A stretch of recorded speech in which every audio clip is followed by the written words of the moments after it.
എല്ലാവർക്കും നമസ്കാരം. ഇന്ന് നമ്മൾ വന്നിരിക്കുന്നത് ഒരു വെറൈറ്റി ടേസ്റ്റുള്ള ടീ കേക്കിൻ്റെ റെസിപ്പി ആയിട്ടാണ്. നമ്മൾ സാധാരണ ടീ കേക്ക് ഉണ്ടാക്കുന്നത് വാനില അല്ലെങ്കിൽ ചോക്ലേറ്റ് അങ്ങനെയൊക്കെയാണ്. നമ്മൾ ഇന്ന് തയ്യാറാക്കുന്നത് ഒരു വ്യത്യസ്ത രുചിയിലുള്ള ഒരു ടീ കേക്കാണ്. ബട്ടർ സ്കോച്ചിൻ്റെ ടേസ്റ്റിൽ വരുന്ന ഒരു ടീ കേക്കാണ്.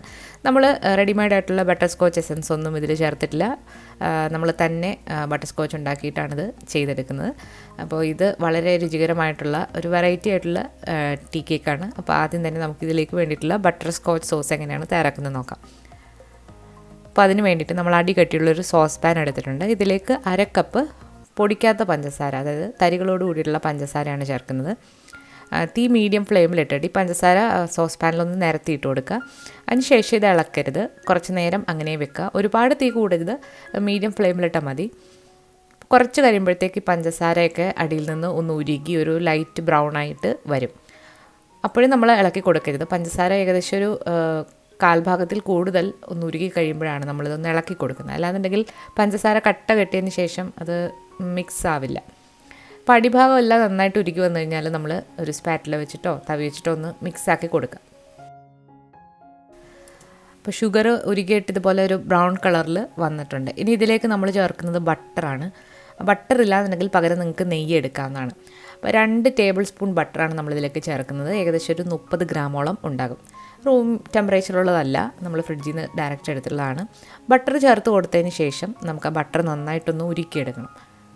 ബട്ടറും കൂടെ ചേർക്കുമ്പോഴത്തേക്ക് ഇതുപോലെ ഒന്ന് പതിഞ്ഞ് വരും. ഇനി ഇതിലേക്ക് നമ്മളൊരു 1/4 കപ്പ് ക്രീമാണ് ചേർക്കുന്നത്. ക്രീം തന്നെ ചേർക്കണം എന്നൊരു നിർബന്ധമില്ല. ക്രീമിന് പകരം നിങ്ങൾക്ക് നമ്മുടെ സാധാരണ പശുവും പാൽ, തണുത്ത പാൽ ചേർത്ത് കൊടുത്താൽ മതി.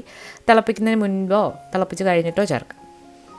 പാലും കൂടെ ചേർത്ത് കൊടുത്തതിന് ശേഷം ഇതുപോലെ നന്നായിട്ട് ഇളക്കിയിട്ട് ഈ സോസ് നന്നായിട്ട് ഉരുക്കിയെടുക്കാം. ചെറിയ ചെറിയ കട്ടകളൊക്കെ ഉണ്ടെങ്കിൽ അത് ചൂടാക്കുമ്പോഴത്തേക്ക് നന്നായിട്ട് ഉരുക്കി കിട്ടും.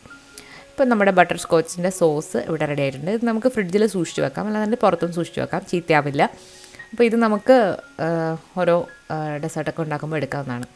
ഇനി നമുക്കിതിലേക്ക് 1 കപ്പ് മൈദയാണ് വേണ്ടത്. 250 മില്ലിയുടെ ഒരു കപ്പാണ്. അതിലേക്ക് 1 ടീസ്പൂൺ ബേക്കിംഗ് പൗഡർ ചേർത്ത് കൊടുത്തിട്ടുണ്ട്. 1/4 ടീസ്പൂൺ ബേക്കിംഗ് സോഡയാണ് ചേർക്കുന്നത്. ഇനി ടേസ്റ്റൊക്കെ ഒന്ന് ബാലൻസ് ആവാൻ വേണ്ടിയിട്ട് ഇതിലേക്ക് 1 നുള്ള് ഉപ്പും കൂടെ ചേർക്കാം. ഇനി ഈ പൊടികളെല്ലാം കൂടി ഒന്ന് നന്നായിട്ട് അരിച്ചെടുക്കുക. അരിച്ചില്ലാന്നുണ്ടെങ്കിൽ ഇതുപോലെ ഒന്ന് മിക്സ് ആയാലും മതി, പക്ഷേ അരിച്ചെടുക്കുമ്പോഴാണ് ഒന്നുകൂടെ നന്നായിട്ട് മിക്സ് ആകുന്നത്. ആദ്യം തന്നെ ഈ പൊടി അരിച്ചിട്ട് മാറ്റി വെക്കണം. അതുപോലെ ഇനി ഇതിലേക്ക് മുട്ട വേണം. ആ മുട്ടയൊക്കെ റൂം ടെമ്പറേച്ചറിലാക്കി വെക്കുക. ഫ്രിഡ്ജിൽ ഇരിക്കുകയാണെന്നുണ്ടെങ്കിൽ കുറച്ച് നേരം മുന്നേ തന്നെ എടുത്ത് പുറത്ത് വെക്കുക. അപ്പോൾ നമ്മൾക്ക് ഈ റെസിപ്പിയിലേക്ക് വേണ്ടത് 3 മുട്ടയാണ്. 3 റൂം ടെമ്പറേച്ചറിലുള്ള മുട്ട ഒരു നന്നായിട്ട് ക്ലീനായ ഒരു പാത്രത്തിലേക്ക് പൊട്ടിച്ചൊഴിക്കാം.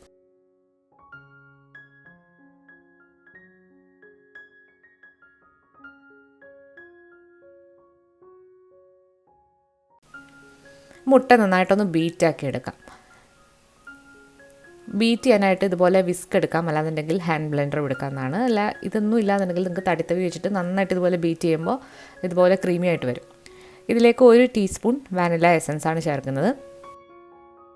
ഇതൊരു ബട്ടർ സ്കോച്ച് കേക്ക് ആണെങ്കിൽ കൂടി നമ്മൾ ഈ മുട്ടയുടെ സ്മെല്ല് മുന്നിട്ട് നിൽക്കാതിരിക്കാൻ വേണ്ടിയിട്ടാണ് എസൻസ് ചേർക്കുന്നത്.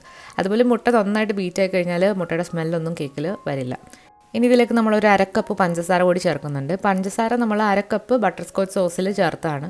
അതുകൂടാതെ 1/2 കപ്പ്, മൊത്തത്തിൽ 1 കപ്പാണ് പഞ്ചസാര വേണ്ടത്. പഞ്ചസാര അലിയുന്ന വരെ നന്നായിട്ട് ഇതുപോലെ ബീറ്റാക്കി എടുത്തിട്ടുണ്ട്.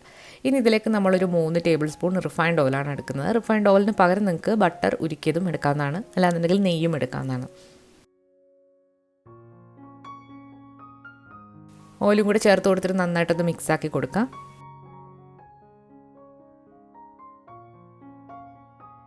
ഇനി നമ്മളിതിലേക്ക് നേരത്തെ തയ്യാറാക്കി വെച്ചിരിക്കുന്ന നന്നായിട്ട് തണുത്ത ബട്ടർ സ്കോച്ച് സോസാണ്. ചൂടോട് കൂടിയിട്ട് ഇതിലൊഴിക്കരുത്. നന്നായിട്ട് തണുത്തതിന് ശേഷം മാത്രം സോസ് ഇതിലേക്ക് ഒഴിക്കുക. സോസ് മുഴുവനായിട്ടും ചേർത്ത് കൊടുത്തു കഴിഞ്ഞാൽ നന്നായിട്ട് മിക്സ് ആക്കി എടുക്കണം. അടിയിൽ കട്ടയൊന്നും കെട്ടാതെ നന്നായിട്ട് തന്നെ ഒന്ന് ബീറ്റ് ചെയ്ത് കൊടുക്കുക.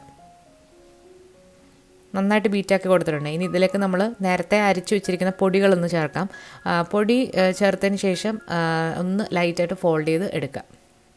ഇനി വിസ്കും അതുപോലെ തന്നെ ബീറ്ററൊന്നും വേണ്ട. നമ്മളൊരു സ്പാറ്റില വെച്ചിട്ട് നന്നായിട്ടൊന്ന് ഫോൾഡ് ചെയ്ത് എടുക്കുക. ഒരുപാട് ഇളക്കി അതിൻ്റെ ഫ്ലഫ്നെസ് കളയരുത്. നമ്മൾ കേക്കൊക്കെ ബേക്ക് ചെയ്യുമ്പോൾ അത് ലൈറ്റായിട്ട് ഫോൾഡ് ചെയ്തെടുക്കുമ്പോഴാണ് കേക്ക് നല്ല സോഫ്റ്റായിട്ട് കിട്ടുന്നത്. അപ്പോൾ നമ്മുടെ ബാറ്റർ ഇവിടെ റെഡി ആയിട്ടുണ്ട്. ഇനി നമ്മളൊരു സ്ക്വയർ ടിന്നാണ് എടുത്തിരിക്കുന്നത്. അതിൽ ബട്ടർ പേപ്പർ ഒന്ന് ലൈൻ ചെയ്ത് വെച്ചിട്ടുണ്ട്. 6x6 ഇഞ്ചിൻ്റെ ടിന്നാണ് ഇത്. ഇതേസമയം നമ്മൾ അവൻ പ്രീ ഹീറ്റ് ചെയ്യാനായിട്ട് വെച്ചിട്ടുണ്ട്. അവനിലും നിങ്ങൾക്ക് ഇത് ചെയ്യാം, സോസ് പാനിൽ ചെയ്യാം, കുക്കറിൽ ഒക്കെ ചെയ്യാം. ഏത് രീതിയിലാണെങ്കിലും നിങ്ങൾക്ക് ചെയ്യാവുന്നതാണ്. അപ്പോൾ നമ്മൾ ഒരുപാട് റെസിപ്പീസ് ഓവൻ ഇല്ലാതെ ചെയ്തിട്ടുണ്ട്. അപ്പോൾ അതിൻ്റെ ലിങ്ക് ഞാൻ ഡിസ്ക്രിപ്ഷൻ ബോക്സിൽ കൊടുക്കാം. ഈ കേക്ക് നമ്മൾ ഏറ്റവും താഴത്തെ റാക്കിലാണ് വെച്ച് കൊടുത്തിരിക്കുന്നത്. അതുപോലെ 2 കോയിലും ഹീറ്റാക്കുന്ന ഓപ്ഷൻ സെറ്റ് ചെയ്തു. 180 ഡിഗ്രിയിൽ ആദ്യം 30 മിനിറ്റ് ഒന്ന് ബേക്ക് ചെയ്യാം. അതിനുശേഷം നമുക്ക് നോക്കിയിട്ട് വീണ്ടും ഇത് ബേക്ക് ചെയ്തെടുക്കാം. അപ്പോൾ ഞാനിവിടെ 45 മിനിറ്റാണ് ഇത് ബേക്ക് ചെയ്യാനായിട്ട് എടുത്തിരിക്കുന്നത്. അപ്പോൾ ഈ പുതിയ ഓവനിൽ കുറച്ചുകൂടെ സമയം എടുക്കുന്നുണ്ട് ബേക്ക് ആവാനായിട്ട്. ഓരോ ഓവൻ്റെ അതനുസരിച്ചിട്ട് അത് മാറിക്കൊണ്ടിരിക്കും. അപ്പോൾ അത് നോക്കിയിട്ട് നിങ്ങൾ ചെയ്യാം. നന്നായിട്ട് തണുത്തതിന് ശേഷം ബട്ടർ പേപ്പറൊക്കെ മാറ്റിയിട്ട് ഒന്ന് കട്ട് ചെയ്ത് നോക്കാം. ഈ കേക്ക് ഒരു ദിവസം ബേക്കായിട്ട് ഒന്ന് ഇരുന്ന് കഴിഞ്ഞ് അടുത്ത ദിവസം എടുക്കുമ്പോഴാണ് ഒന്നുകൂടെ നല്ല ടേസ്റ്റ് കിട്ടുന്നത്. ആ ബട്ടർ സ്കോച്ചിൻ്റെ ഫ്ലേവറൊക്കെ നന്നായിട്ട് അതിലേക്ക് വരണമെന്നുണ്ടെങ്കിൽ ഒരു ദിവസം കഴിഞ്ഞിട്ട് എടുക്കുമ്പോഴാണ് നല്ല ടേസ്റ്റ് കിട്ടുന്നത്. വളരെ ടേസ്റ്റ് ആയിട്ടുള്ള നല്ല സോഫ്റ്റ് ആയിട്ടുള്ളൊരു ടീ കേക്കിൻ്റെ റെസിപ്പിയാണ് നമ്മളിന്ന് കണ്ടത്. അപ്പോൾ ഈ വീഡിയോ നിങ്ങൾക്ക് ഇഷ്ടമായിട്ടുണ്ടെങ്കിൽ ലൈക്ക് ചെയ്യാനും ഷെയർ ചെയ്യാനും അതുപോലെ നിങ്ങളുടെ അഭിപ്രായങ്ങൾ കമൻസിലൂടെ അറിയിക്കാനും മറക്കരുത്. പുതിയ റെസിപ്പി വീഡിയോകളുമായിട്ട് നമുക്ക് വീണ്ടും കാണാം. താങ്ക്